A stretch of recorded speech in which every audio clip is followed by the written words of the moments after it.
This is chicken Alfredo pasta at sobrang dali lang niyang gawin.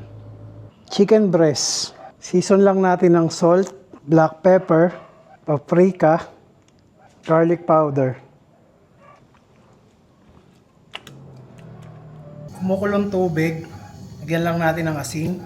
Then lutuin lang natin yung pasta according sa package direction. So mainit na kawali, maglagay lang tayo ng mantika. Sprituin lang natin yung mga chicken breast.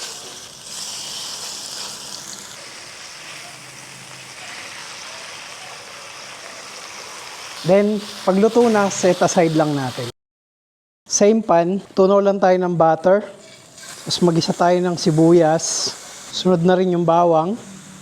Sunod natin ilagay all-purpose cream. Then, season lang natin ng konting salt, black pepper, paprika, dried oregano, at parmesan cheese.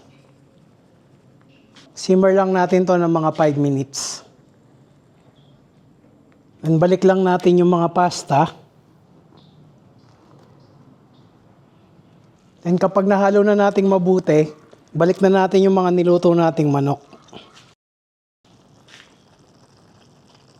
Then garnish lang natin ng parmesan cheese at saka chopped parsley.